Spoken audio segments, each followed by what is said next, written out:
Hello, আমার জয় বাংলার লোকেরা, ভিডিওটা উপরে টান দেওয়ার আগে একটা কথা শুনে যান। আপনারা অনেকেই, বিশেষ করে আওয়ামী লীগের কর্মীরা না, নেতারা যারা শত শত হাজার হাজার কোটি টাকা কামিয়েছেন, গর্ত লুকিয়ে পড়েছেন, বিলাসবহুল জীবনযাপন করছেন, আর মাঠের কর্মীরা মার খাচ্ছে। কিন্তু এই যারা টাকা কামিয়েছেন এবং মাঠের কর্মীরা রয়েছেন, তারা সবাই নিষ্ক্রিয়। তার একটা প্রমাণ, আমি যে এত বঙ্গবন্ধু, জয় বাংলা এবং স্বাধীনতার পক্ষের ভিডিও দিই, আমার ভিডিওগুলোতে কোনো লাইক, কমেন্ট, শেয়ার কিছুই নেই। বিশেষ করে তো আমার দীর্ঘ ভিডিও যেগুলো আপনার রিলস নয়, অবশ্য ইউটিউবের ভাষায় এটাকে শর্টস বলে।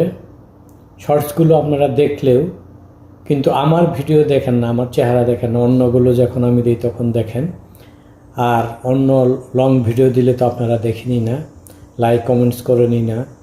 আপনারা যদি সত্যি বঙ্গবন্ধুকে ভালোবেসে থাকেন, আপনারা যদি সত্যি জয় বাংলাকে ভালোবেসে থাকেন, অবশ্যই আমার সাথে থাকবেন এবং আমাকে সাহায্য করবেন, এবং আমি জয় বাংলাকে সমুন্নত রাখার জন্য কানাডা বসেও চেষ্টা করে যাব।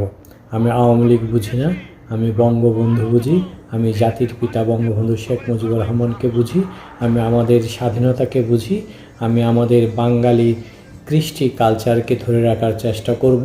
এবং এখন যে জঙ্গি এবং পাকিস্তানপন্থী দুর্নীতিবাজ সুদী সরকার ক্ষমতায় রয়েছে, এই সরকারের বিরুদ্ধে কথা বলেই যাব। আর যদি আমাকে আপনারা হেল্প করতে চান, আমাকে অবশ্যই সাবস্ক্রাইব করে, কমেন্টস করে, এবং আমার লং ভিডিওগুলো আপনারা অবশ্যই শেয়ার দিবেন। সাথে সাথে শর্টসগুলিও অবশ্যই শেয়ার, কমেন্টস দিয়ে আমাকে উৎসাহিত করবেন। সবাই ভালো থাকবেন।